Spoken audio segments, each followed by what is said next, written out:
박근혜 대통령이 최순실 파문 정국의 수습책으로 오늘 아침 전격적인 개각을 단행했습니다. 하지만 야당이 격렬히 반발하면서 수습을 기대했던 정국은 또 다른 파도에 휩싸이고 있습니다. 잠시 전에는 불과 사흘 전까지만 해도 박 대통령의 핵심 참모였던 안종범 전 청와대 정책조정수석이 검찰에 출석했습니다. 요동치는 최순실 정국, 이상일 전 새누리당 의원, 박수현 전 더불어민주당 의원 두 분 스튜디오에 모셨습니다. 어서 오십시오. 안녕하세요. 말씀드린 대로 박근혜 대통령 최순실 사태 수습을 위해 개각을 단행했습니다. 청와대 출입기자들도 예상치 못한 전격적인 개각이었는데 신임 국무총리의 청와대 정책실장을 지낸 김병준 국민대 교수를 내정했습니다. 정연국 청와대 대변인의 이야기 직접 들어보십니다.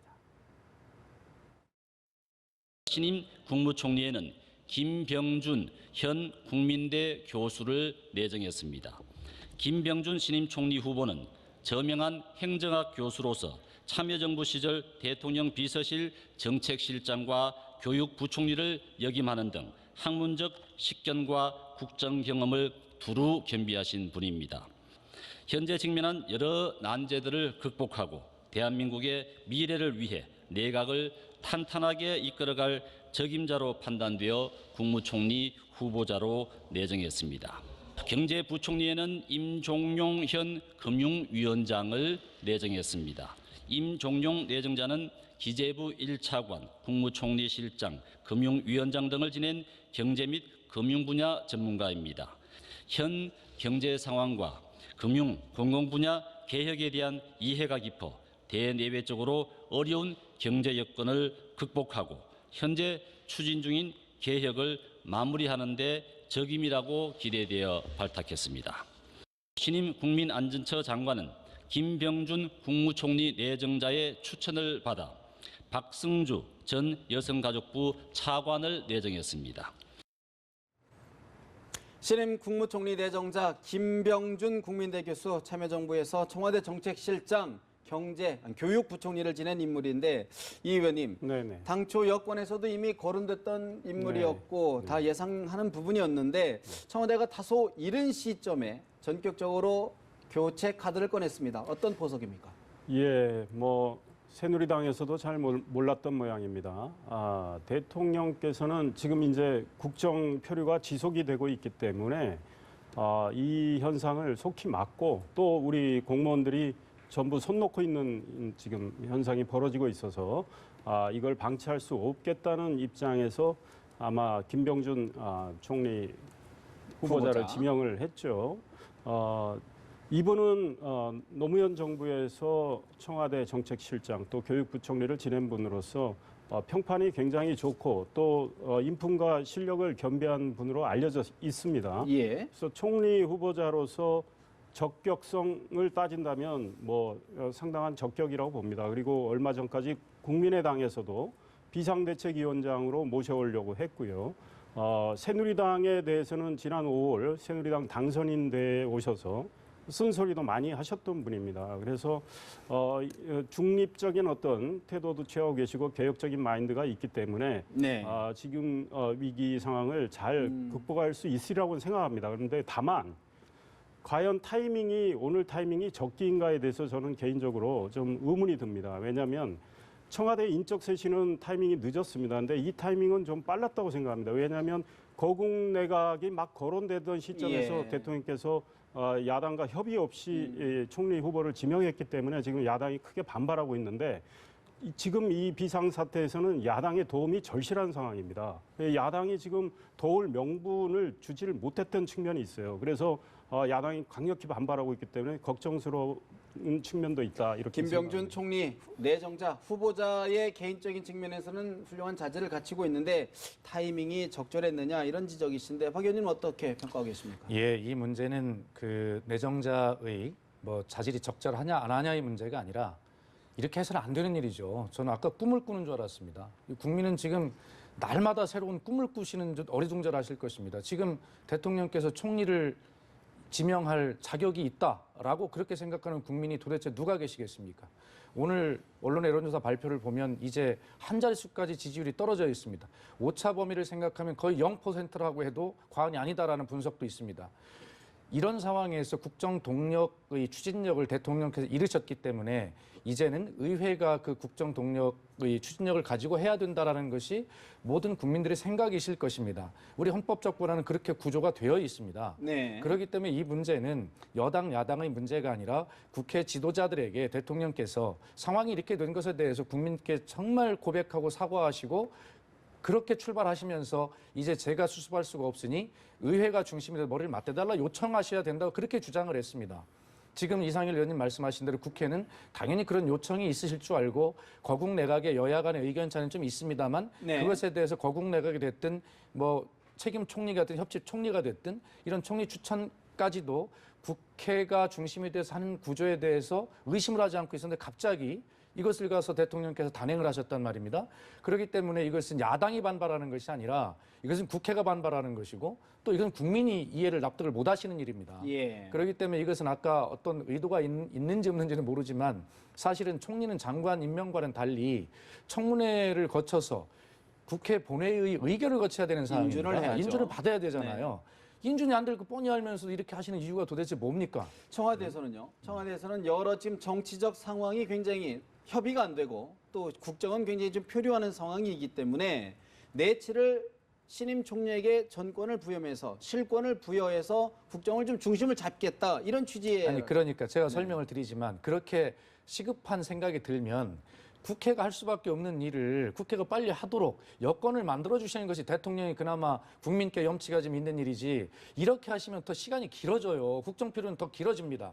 그렇기 때문에 저는 이 문제가 대통령께서 의도하진 않으셨겠지만 결과적으로 이렇게 국회와 상의 한마디 없이 이렇게 하신 총리 임명은 결과적으로 국정 표류를 더 길게 가져갈 수밖에 없는 그런 악수고 아주 초보적인 정치의 기본도 모르시는 이런 행위를 하셨다. 그래서 지금 점점 더 엄중한 상황으로 가고 있다 이렇게 말씀드립니다. 박근혜 대통령의 개각 단행에 여야의 반응은 극명하게 엇갈렸습니다. 야당 일단 환영한다는 게 공식 입장인데 야당의 반발이 거세 보입니다. 여야의 입장 들어보시겠습니다.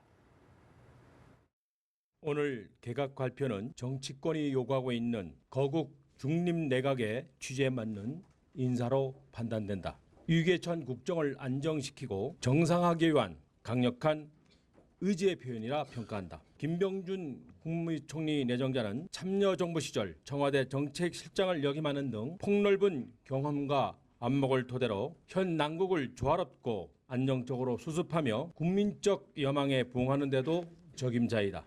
이번 개각이 국가적 위기를 극복하는 데 큰 역할을 다해줄 것으로 기대한다. 새누리당은 인사청문회에 성실히 임할 것이다. 국민은 박근혜 최순실 게이트로 망연자실하고 있는데 대통령은 천하태평인가 봅니다. 대통령은 최순실 2차내각 국정농단을 해왔던 내각 인사들을 그대로 놔둔 또 다른 국민농단 개각입니다. 또한 야당과의 협의가 전혀 없었고 따라서 거국 내각이라고 포장하는 것은 포장지도 내용물도 전혀 사실과 다릅니다. 오늘 대통령의 나홀로 국정운영 정면 돌파 의지를 밝힌 내각 발표는 국민들의 분노에 더 큰 저항을 불러일으킬 것을 강력히 경고합니다. 새누리당 염동열 수석 대변인 거국 중립내각 취지에 맞는 인사다. 국민적 여망에 부응하는 적임자라고 평가를 했습니다. 반면에 윤관석 더불어민주당 수석 대변인 국민농단 개각이다. 거국 내각이라는 포장지도 내용물도 없다고 강하게 힐난했습니다.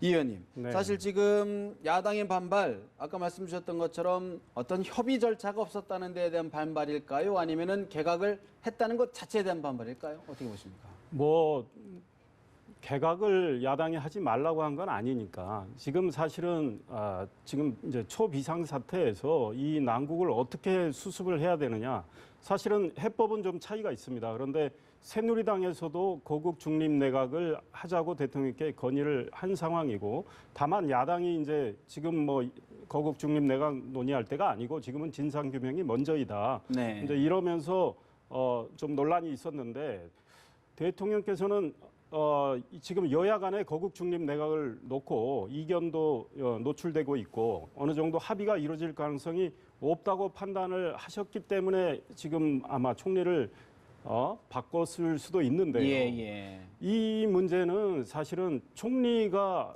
지금 내정을 맡아서 주도적으로 강요 제청권을 행사해서 우리 내각을 잘 이끌어 나가는 문제인데 그래서 지금 청와대도 그런 취지로 하겠다고 이야기를 했는데 야당이 총리 인준 과정에서부터 도와주지 않고 이 표류 상황 만약에 총리가 인준이 안 된다면 국정 표류가 더 길어지는 상황이기 때문에 네, 야당이 네. 지금 너무나 반발하고 있죠. 왜냐하면 자기들 입장에서는 그래도 시간은 좀 걸리더라도 거국 중립 내각 쪽으로 가지 않을까 생각을 한 상황에서 인선이 이루어졌기 때문에요. 네. 그래서 지금 야당은 인사청문회도 하지 않겠다는 입장을 오늘 밝혔습니다. 야 3당이. 그렇게 되면 총리 인준이 이루어지기 어려운 상황이에요. 현실적으로. 그러면 국정을 어떻게 관리해 나갈 수 있을까? 이게 매우 걱정이 되는 겁니다. 그래서 새누리당에서 이 정상화를 위한 인선이라고 뭐 논평은 나왔지만 네. 지금 흐름은 정상화가 지연되는 상황이 맞습니다. 그래서 예. 좀 아쉬운 점이 있다. 이 총리 문제는 청와대가 정말 여야의 의견도 좀 듣고 나서 발표를 했으면 이 문제는 청문 절차나 인준 절차에 있어서 보다 원만하게 갈 수 있었는데 네. 현재 지금 인선이 오늘 이루어졌기 때문에 야당이 반발하고 있는 상황이어서 앞으로 총리 인준 문제 가지고 또 여야 간에 엄청난 이 소위 말해서 격돌이 정치적 벌어질 것 갈등이. 같아서 걱정입니다. 사실 오늘 국민의당 안철수 전 대표 공식 기자회견을 열고 현재의 박근혜 대통령에게는 더 이상 헌법 파괴 권리가 없다. 즉각 물러나야 한다고 얘기했는데 박원순 서울시장도 비슷한 취지의 이야기를 했습니다. 박원순 시장의 이야기를 마저 들어보실까요? 박근혜 대통령은 즉각 물러나야 합니다. 지금 박근혜 대통령은 대통령으로서의 권위와 신뢰를 잃었습니다. 대통령으로서의 막중한 권한을 행사할 수 있는 도덕적, 현실적 상황이 아닙니다. 박근혜 대통령이 일방적으로 개각 명단을 발표한 것은 국민을 우롱하는 처사입니다. 국가 위기 사태를 악화시키는 박근혜 정권과 새누리당의 농간은 즉각 중단돼야 합니다. 박 대통령도 헌법 유린과 국정농단과 관련해 수사를 받아야 합니다. 저는 국민과 함께 촛불을 들겠습니다. 민주당을 포함한 야당도 이 시국회의에 참여할 것을 촉구합니다. 박원순 서울시장, 박근혜 대통령이 국가 위기를 악화시키고 있다. 국민과 함께 촛불을 들겠다라고 기자회견을 통해 밝혔습니다. 박 의원님, 네. 사실 유력한 대선 주자 후보군이라고 볼 수 있죠. 안철수 전 대표, 박원순 서울시장, 대통령의 하야까지 이야기하는 이런 상황인데 굉장히 파장이 적지 않을 것 같습니다. 어떻게 보십니까? 지금 야당도 사실은 국민들로부터 시민사회로부터 왜 야당이 탄핵과 하야를 이야기하지 않느냐라고 굉장한 압박을 받고 있습니다. 그러나 저희는 책임 있는 정당이기 때문에 자, 우리는 상황을 좀 더 구조적으로 잘 살펴보면서 여당과 또 협상도 해가면서 그렇게 해야 되기 때문에 굉장히 신중한 자세를 보이기 때문에 이야기를 안 하는 것 아니겠습니까? 그런데 지금 대통령께서 지금 굉장히 중대한 시점이라는 걸 잘 모르시는 것 같습니다. 대통령은 지난 10월 25일 대국민 사과를 통해서 본인이 연설문의 유출의 일정 부분 인정을 알고 했죠. 있다, 인정을 하셨습니다. 네. 그 자체도 수사 대상일 수가 있다는 논란이 있습니다. 그런데 오늘 자기 최측근인 참모였던 안종범 수석이 측근을 통해서 오늘 한 언론에 보면 네. 가서 대통령이 지시를 받고 했다 이렇게 밝히고 있습니다. 네, 언론 보도에 따르면 언론 보도에 따르면 그렇습니다. 그러나 오늘 검찰에 출두한 안종범 수석이 자기에게 오는 이 정말 큰 이 처벌을 면하기 위해서 대통령께 저런 진술을 일관되게 한다면 이 문제는 아주 심각한 상황이 되는 것입니다. 예. 다시 말해서 대통령께서 정말 수사 대상이 될 수 있는 이런 상황에서 대통령이 인사권을 행사 이렇게 하는 것 자체가 지금 저러한 많은 사람들의 저는 반발을 불러일으키고 있고 야당도 탄핵과 하야를 이야기하지 않을 수 없는 상황으로 이렇게 몰고 가는 것인데 그래서 지금 대통령께서는 제가 늘 말씀드렸지만 한 번의 기회가 남아있다. 정말 국민께 진실한 고백과 진정한 사과를 통해서 용서를 받으시며 새 출발을 하시고 거기에서 국정 운영 동력을 좀 회복하셔서 하실 수 있다 했는데 그런 말씀을 한마디도 안 하시고 오늘 인사를 통해서 대국민 메시지 아주 강성 메시지를 보내고 야당과 시민과 국민을 강성으로 지금 유도한 것이거든요. 어차피 총리 인준도 안 될 것인데 네. 이러기 때문에 이 문제는 대통령께서 정치적으로 정말 해결의 의지가 없는 불통 또 와서 이런 정면 돌파 이런 것들이 방법을 택하신 것인데 전혀 바람직하지 않다. 지금은 대통령 입장에서 책임 총리를 거듭 질문드리는 거지만 실질적인 권한을 부여를 해서 내치를 책임 총리에게 맡길 경우에 일고의 가치도 없는 겁니까? 어떻게 보십니까? 지금 대통령께는 그럴 자격이 없으시다고 보는 것입니다. 왜냐하면 국민께서는 지금 대통령의 권한은 국민께서 선거를 통해 위임해 주신 것 아니겠습니까? 그런데 한 자릿수 지지율까지 떨어지고 있다는 그 국민께서 위임해 준 그 권력을 내놔라는 것입니다. 대통령은 이런 데 국민께 굴복한다고 생각하지 마시고 이 문제에 대해서 정말 위임받은 권력을 국민께 돌려드리고 그렇게 국민의 대표인 국회를 통해서 해결할 수 있도록 의회에 요청하셔야 된다고 말씀드렸습니다. 그것이 사태를 가장 빠르게 진정시키는 길이고 헌정 중단도 일어나지 않도록 할 수 있는 최선의 방법이라고 그렇게 야당이 애타게 말씀드렸는데 결국에는 정쟁을 일으킬 수밖에 없는 이런 구조로 가시는 것. 이것이 대통령께서 지금 책임지실 일입니다. 정쟁을 더 악화시키는 것이다. 그런데요, 이게 야당의 반발뿐만이 아닌 것 같습니다. 여당에서도 이른바 비주류 또 일부 친박계에서도 대통령의 통보를 받지 못했다라는 불만의 목소리가 나오는 것 같아요. 어떻게 보십니까? 예, 새누리당 입장에서는 친박 중심의 새누리당 지도부가 많은 고민과 검토 끝에 거국 중립 내각을 대통령께 건의한 상황이었죠. 그러나 청와대가 오늘 총리 후보자 교체를 발표하면서 거국 중립 내각의 취지를 살리는 것이라고 했는데 거국 중립 내각을 하는 것과 거국 중립 내각의 취지를 살리는 거는 다른 거죠. 네. 게다가 김병준 총리 후보자는 사실은 뭐 거국 중립성의 그런 취지는 어느 정도 있다고 봅니다. 다만 그러나 지금 새누리당에서 고민 끝에 건의한 게 받아들여지지 않은 상황이고요.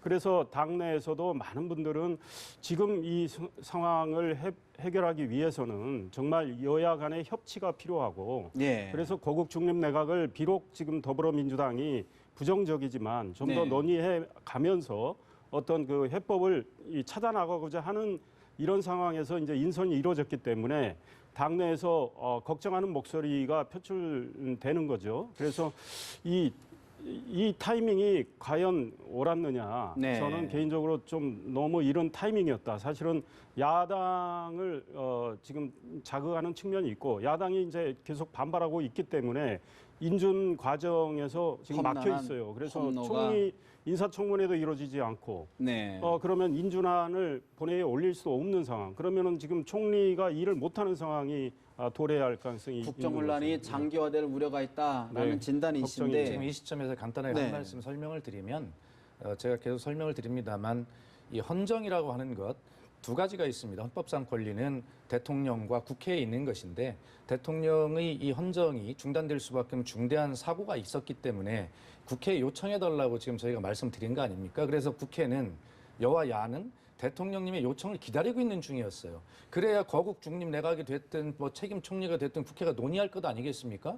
그런데 국회에 그런 어떤 요청을 하지 않으시고 그런 답변을 하지 않으시고 바로 인사권을 행사하신 거란 말입니다. 그러니까 국회는 지금 예를 들어서 이상일 의원님 말씀대로 이것은 여야의 거국 중립 내각 입장이 다르다 맞다 이런 것을 할 것이 아니라 국회에 요청을 하지 않으셨어요. 아예 그 자체부터. 그렇기 때문에 거기에 문제가 있는 것이고 또 참고로 말씀드리면 야당이 뭐 책임 총리를 할지 거국 중립 내각을 할지 이건 당론으로 정해서 이야기한 적이 없습니다. 아직 여당과 논의를 해본 적이 없기 때문에 다만 여러 주요 정치인들이 백가쟁명식 얘기한 것뿐이지. 자, 그럼 이제 논의를 할 텐데 그 요청 자체가 없었고 두 번째 야당은 거국 중립 내각에 대해서도 문재인 대표가 입장을 바꿨다고 하는데 그것이 아니라 문재인 대표도 아이디어 차원으로 이야기를 한 것뿐인데 그것을 거국 중립 내각이라는 아까 염동열 대변인 말씀하시는데 그건 취지를 살린다. 거국 중립 내각은 여야가 합의해서 총리도 추천하고 그 총리가 내각을 추천하는 것입니다. 대통령 인사권을 행사하는 것이 어떻게 아니다. 취지입니까? 그래서 이런 것들은 아예 기본도 모르는 행위다 이런 말씀을 드리고 그런 측면에서요. 그런 측면에서 지금 국회가 이제 분명히 여소야대의 상황인데 박 대통령과 청와대가 이런 여야의 반발, 정치권의 반발을 예상하지 못했던 걸까요? 어떻게 보십니까? 글쎄요, 뭐 지금 대통령께서 정신이 뭐 있으시겠습니까? 그래서 정말 이렇게 정신이 없는 와중에 사람을 골라서 인선하는 것 자체도 문제가 있어요. 여러 가지 검증도 잘 안 될 겁니다. 민정수석도 지금 금방 예를 들어서 새로 임명됐지 않습니까? 김병준 지금 총리 지명자 이분이 2006년도에 어떤 분입니까? 저희 그 야당에서 그 당시에 교육부 총리 청문회는 통과했습니다만 결과적으로 그 당시 한나라당이 흔들어서 13일 낙마하지 않았습니까? 네. 그 당시 낙마한 분을 이것이 무슨 뭐 협치 총리, 뭐 거국내각 취지에 맞는 총리라고 해서 해놨습니다. 이거 혼란을 일으키는 것이죠. 그러니까 결과적으로는 대통령께서 뭐 저는 선의로 이런 것을 의도했다고 생각하지는 않습니다. 예. 다만 대통령께서 지금 이러한 내각 총리를 다시 임명하고 이런 것들을 통해서 수습할 정신이 있겠는가. 그러므로 대통령께서는 국민에게 굴복하는 것이 아니라 국민에게 권리를 위임받은 권리를 돌려드린다 생각하고 국회에 정중하게 요청하셔야 된다고 봅니다. 일단 국회에 요청하는 것이 먼저였는데 절차적인 것이 좀 미흡했다, 부족했다. 그렇습니다. 제가 그 우리 박 의원님 말씀 가운데 한 가지만 뭐 간단하게 좀 짚고 넘어갔으면 좋겠는데요. 우리 문재인 전 대표와 관련된 겁니다. 그러니까 태도를 바꾸지 않으셨다고 했는데 10월 26일 날 거국 중립 내각을 제일 먼저 말씀하신 분이 문재인 전 대표예요. 물론 그분이 당 대표는 아닙니다. 대통령께서 거국 중립 내각을 하면 우리도 적극 협조하겠다는 말씀이 있으셨어요. 그런데 네. 더불어민주당에 이분이 사실상 대통령 후보라고 새누리당은 생각하고 있는 분들이 많고 또 대주주이시기 때문에 그 말씀을 무겁게 받아들여서 새누리당 지도부가 모여서 거국 중립 내각 처음엔 매우 부정적이었는데 이게 좋은 해법이 될 수 있겠다 해서 이제 대통령께 건의를 한 상황입니다. 근데 그 사이에 이제 총리 몇 분의 후보자 몇 분에 대한 이름이 이렇게 노출된 거는 좀 뭐 잘못됐다고 보는데 우리가 수용하는 입장을 밝히니까 또 추미애 대표가 그 오물 같은 곳에 왜 집을 짓느냐 이렇게 하시면서 이제 거부를 하시고 문재인 전 대표가 어제 말씀하신 내용은 거국 중립 내각 표현은 같지만 내용은 사실상 대통령 하야였습니다. 국정에서 손을 떼야 한다. 그래서 본인이 처음 말씀하신 것보다 강도는 훨씬 달라졌고요. 그게 어제 우상호 더불어민주당 대표가 앞으로는 당 메시지와 후보 메시지를 분리하겠다. 우리가 혼선을 준 것 같은 느낌을 준 거는 이 문재인 전 대표의 그 발언에서부터 비롯됐다는 취지의 또 이야기를 하셨어요. 그런데 뭐 누가 잘했느냐 못했느냐를 떠나서 좀 아쉬운 건 거국 중립 내각을 이제 이렇게 해서 어떤 공감대가 형성될 수 있는 과정이었는데 지금 이제 인선이 이루어지고 나니까 지금 거국 중립 내각 취지를 뭐 살리겠다 그런 취지로 김병준 총리 후보자를 지명하신 것 같긴 한데 지금 야당 입장에서는 사실은 이 난국을 같이 수습하려는 그런 생각을 하고 있던 차에 이렇게 이루어지니까 정말 반발하고 있는데 부탁을 드리고 싶은 건 이제 그 오늘 야 3당이 이제 청문회도 안 하고 인준 절차를 아예 시동을 안 걸겠다 했는데 이 청문회를 하면서 그건 그거대로 하고 뭐 인준 동의안 본회의에 올라가면 표결을 하게 되니까 뭐 야 3당이 그 의사를 그때 표출하시는 것도 방법이다. 저는 이런 생각입니다. 인사청문회 자체까지 막는 것은 맞지 않다. 자, 지금 그 문재인 대표의 태도에 대해서 변화에 대해서 말씀해 주셨는데 정확히 설명드리겠습니다. 거국 중립 내각이나 책임 총리 이런 것들이 우리가 생각해 볼 수 있는 모든 선택지의 전부입니다. 그런 아이디어를 처음에 말씀하실 수 있죠. 언론의 질문을 받고. 그런데 거국 중립 내각에 대한 이해가 아무리 이것이 법적 용어가 아니고 정치적 용어라 하더라도 이해가 진짜 부족한 것은 뭐냐면 자, 대통령이 손 떼야 한다. 거국 중립 내각하면 대통령은 손을 댈 수가 없습니다. 여기에 대해서. 총리 임명하고 총리가 제청하는 모든 강요들을 만들고 자연히 대통령은 이 선으로 후퇴하는 것이 거국 중립 내각입니다. 문재인 대표가 손을 떼라 했다고 해서 하야를 요구했다 이렇게 하는 것은 그것은 굉장히 큰 그 확대 해석이고 당연히 대통령은 손을 떼게 돼 있고 그다음에 문재인 대표가 입장을 바꾼 것이 아니라 처음에 새누리당에서 이 문제를 여야가 협의를 하게 돼 있는 것을 자, 거국 중립 내각을 대통령께 건의하시는 것까지는 좋아요. 좋은데 거기에 일부 사람들을 콕콕 찍어서 총리 후보자까지 명단을 건의했다는 보도가 있었어요. 그렇기 때문에 이분들이 거국 중립 내각 자체를 이해 못 하시거나 야당을 완전히 무시하는 정말 이런 행태구나라고 얼마나 불쾌하겠습니까? 그렇기 때문에 다시 한번 그 거국 중립 내각의 입장에 대해서 이런 식이면 안 되겠다라고 하는 입장을 밝힌 것뿐입니다. 알겠습니다. 저도 짧게. 왜냐하면 문재인 전 대표가 이렇게 말씀하셨어요. 거국 중립 내각을 구성하고 국정에서 대통령은 손을 떼야 된다고 그랬어요. 그러니까 거국 중립 내각에서 총리를 여야 합의로 추천해서 대통령이 지명하고 그 총리가 강요 제청권과 강요 해임권을 다 행사한다고 쳐요. 그게 거국 중립 내각이죠. 그러나 대통령이 각종 정책과 관련해서 총리와 이 의논해 나가면서 국정을 운영해 나가는 거죠. 근데 국정에서 손을 떼라는 건 물러나라는 이야기죠. 다름없다. 그거는 분명히 이 이야기를 알겠습니다. 해야 될 것 같고 예. 또 하나 이 새누리당이 그 총리 후보자 일부 몇 분에 대해서 이야기한 게 이게 정식 건의였는지 아니었는지 지금 확인이 잘 안- 모릅니다. 네. 언론을 통해서 일부 흘러나왔는데 야당은 그걸 너무 뭐 확대. 심각하게 받아들여서 이거 우리 무시하고 너희들끼리 뭐 인선을 다 하느냐 이렇게까지 받아들이신 알겠습니다. 어떤 문제 취지인지 같아요. 그래서 야당도 좀 네. 지나친 면이 있다고 지적하고 싶습니다. 알겠습니다. 결국은 이제 여야 정치권에서 특히 야권에서 이제 하야 이야기까지 나오는 이런 상황인데 박 의원님 네. 이제 정말 아까 말씀 주신 카드가 많지 않다라고 얘기했는데 이 국면에서 어떻게 수습해 가는 게 옳다고 예, 생각하십니까? 지금도 그 대통령께서 이 총리 지명 이 과정 정말 어려우시겠지만 사람은 잘못이 있을 때 빨리 인정하는 게 제일 빠른 길입니다. 그렇기 때문에 이 지명 처리하시고 여야 지도자들끼리 만나서 한번 이 난국을 수습할 것을 한번 논의해서 네. 정국을 끌어가달라 이렇게 진정 요청하셔야 됩니다. 지금 대통령께는 아무 힘이 없으세요. 그러면 총리 지금 지명한 거에 대해서는 어떻게 해야 된다고 보십니까? 아니 철회해야 된다는 것이 야당의 입장이죠. 철회해야 된다? 그렇습니다. 예. 어떻게 보십니까? 아니 이럴 수 있죠. 제가 아까 말씀드린 대로 이미 이제 이 형식에 대해서 아쉬운 점이 있지만 대통령이 지명을 하셨으니까 국회법에 따라서 총리 인준 절차를 진행하고 예, 밟아 나가시면 돼요. 그리고 야당은 이 지명 자체가 잘못됐다고 얼마든지 비판할 수가 있습니다. 그래서 저 청문회도 하고 인준 동의안 표결해서 야당이 정말 김병준 총리 후보자 마음에 안 들면 그 부결을 하시고요.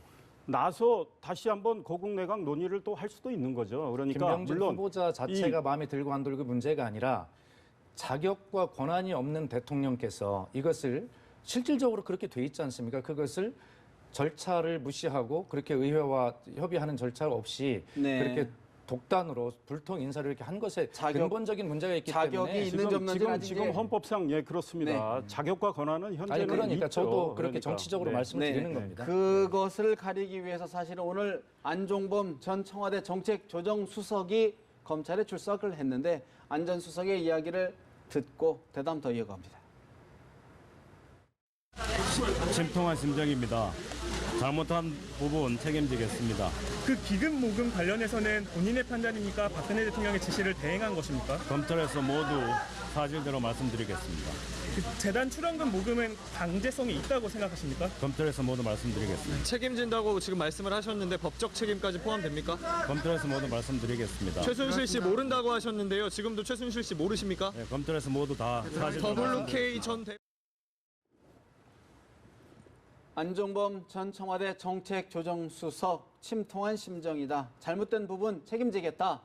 여러 쏟아지는 기자들의 취재진의 질문에는 검찰에서 모두 말씀드리겠다. 짧게 답을 했습니다. 박 의원님, 거듭 한번 질문 드리겠습니다. 네. 사실 이번 안종범 수석이 어떤 검찰에서 진술을 하느냐 조사 내용에 따라 전국에 뇌관이 될 것 같은데 어떤 의미를 지닐까요? 지금 두 가지가 큰 변곡점이 되고 있습니다. 하나는 그 두 재단의 모금 과정에 깊숙이 개입하고 주도했다고 한 이승철 전경련 부회장이 그동안에 이것은 자발적으로 한 것이다라고 계속 일관되게 주장했습니다. 국회에 나와서 이승철 부회장은 검찰에 나가서 답변하겠다는 답변만 무려 17번을 리플했습니다. 국회를 무시한 것이죠. 그리고 이제 법적 처벌이 압박이 들어오니까 이제 그것은 안종범 수석의 지시를 받았다, 개입했다 이렇게 진술을 번복했지 않습니까? 네. 이승철 부회장의 저 진술이 검찰에서 일관되게 될 때 저것은 안종범 수석에게 큰 위기가 온 것입니다. 그러니까 안종범 수석은 결과적으로 아까 우리가 이야기를 나누었습니다만 본인이 검찰에 직접 한 이야기는 아니겠고 측근을 통해 한 언론에 보도된 이야기지만 대통령 지시대로 움직였다라고 이야기를 흘리고 있습니다. 그렇기 때문에 이 문제는 이 두 가지가 아마 이 사건의 흐름 중에 가장 큰 변곡점이 될 것이고 아마 여기서부터 모든 거짓말로 맞춰왔던 퍼즐들이 깨지기 시작할 것이다. 그렇게 되면 결과적으로는 이 사안은 아까도 말씀드린 것들을 통해서 대통령께서 직접 수사를 받으셔야 될 상황으로 지금 흘러가고 있는 지점이거든요. 네. 이 부분이. 그래서 오늘 안종범 수석의 피의자 출석과 검찰에서의 진술은 이승철 부회장의 진술과 번복과 함께 굉장히 중요한 이번 사건의 큰 변곡점이 될 것이고 그것이 박근혜 대통령께 굉장히 큰 위기가 될 수 있다. 이렇게 보고 있습니다. 네, 지금 매우 불행한 일입니다. 우리 안종범 전 수석, 뭐 검찰에서 모든 걸 밝히겠다고 하셨으니까 있는 그대로 말씀을 하셔야 되겠죠. 아마 내일 이 시간쯤이면 안종범 수석이 어떤 역할을 했는지가 뭐 알려지지 않을까 싶은데요. 지금 많은 정황 증거들이 좀 나왔고 많은 분들이 진술을 좀 했습니다. 그래서 예. 안종범 수석이 어떤 역할을 했는지에 대해서 언론 보도를 통해서 보면 상당히 주도적인 역할을 한 걸로 이렇게 추정할 수 있는데 검찰에서 있는 그대로 이제 진술을 해야 되겠다 이런 생각이 듭니다. 사실 우리 박 의원님께서 여러 차례 말씀드린 것처럼 이번 의혹의 당사자가 대통령 본인이라는 그런 점에서 검찰 안팎에서는 결국 대통령도 조사를 어떤 형태로든 받아야 되는 것 아니냐라는 목소리가 나오는데 어떻게 보십니까? 네, 이 문제는 지금 검찰은 매우 곤혹스러울 겁니다. 대통령의 연관성이 어느 정도인지. 사실은 근데 대통령의 연관성이 어느 정도인지가 밝혀져야 된다고 저는 개인적으로 생각을 합니다. 왜냐하면 그게 안 밝혀지면 검찰 수사 결과가 나왔을 때 국민들이 뭐 믿지 않고 또 많은 의혹들이 또 제기될 거고 또 정치권에서 그 문제를 놓고 서로 공방이 오갈 수 있기 때문에 네. 그래서 저는 박근혜 대통령께서 지난 10월 25일 날 사과를 하셨지만 매우 미흡한 사과였습니다. 그러고 나서 나흘 뒤에 청와대에 인적 쇄신을 했어요. 그거 쇄신은 저는 타이밍이 좀 늦었다고 봅니다. 그런데 오늘 이제 내각에 대한 일부 쇄신을 했는데 이거에 더해서 네. 대통령께서 정말 진솔한 고백을 국민 앞에 하셔야 된다고 다시 한번 해야 봅니다. 된다. 최순실 씨하고 어떤 관계였고 이 정부 출범 이후에 그 어떤 논의를 했는지 또 뭐 어디까지? 그분이 어떤 역할을 했는지 대통령께서 아시는 범위 내에서 진솔하게 말씀을 하시고 또 국민께 정말 진정성 있는 사과를 하시고 중요한 건 나도 조사를 받을 하라. 수 있다. 나도 성역을 두지 않겠다. 그래야 검찰이 제대로 된 수사를 할 수 있지 않을까. 이 사실은 국민들은 이 사건의 정말 진상을 낱낱이 검찰이 밝혀주기를 원하고 있기 때문에 대통령께서 그런 입장 표명을 한다면 검찰이 정말 성역을 두지 않고 많은 인력을 투입했기 때문에 보다 빠르게 보다 진실을 가릴 수 있지 않을까 이런 생각이 듭니다. 예, 참 박근혜 대통령님, 저 대한민국의 대통령이신데 안타까운 마음도 있습니다.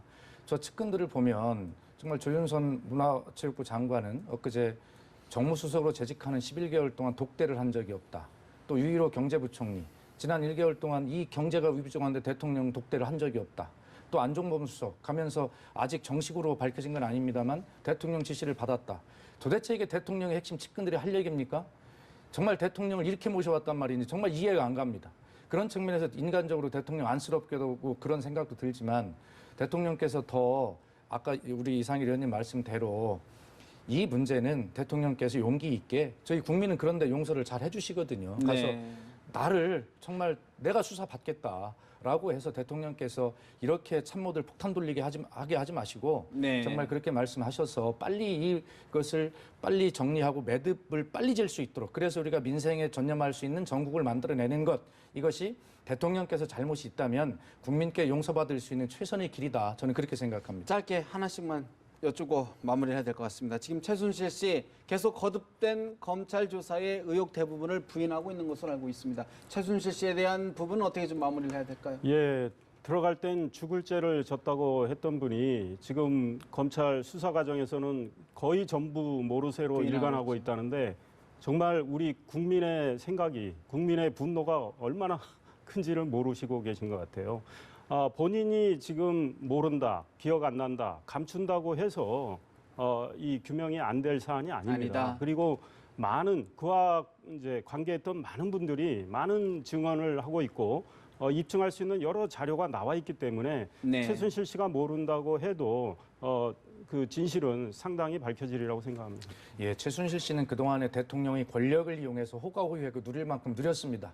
자기가 대통령께 신세를 갚는 길은 대통령 책임지게 하지 마시고 그냥 개인적 생각입니다. 정말 본인이 어떤 다 내 잘못이다라고 그렇게 인정하고 가야 국민께도 사죄하는 길이고 대통령께도 모시는 도리다 이런 생각을 합니다. 알겠습니다. 이런 가운데 새누리당 집권 여당의 당내 상황도 만만치가 않은 것 같습니다. 이번 사태에 수습책을 놓고 분열하는 모습, 집권 여당의 모습도 좀 더 지켜봐야 될 것 같습니다. 오늘 박수현 더불어민주당 전 의원, 새누리당 이상일 전 의원과 전국 진단해봤습니다. 두 분 말씀 고맙습니다. 감사합니다.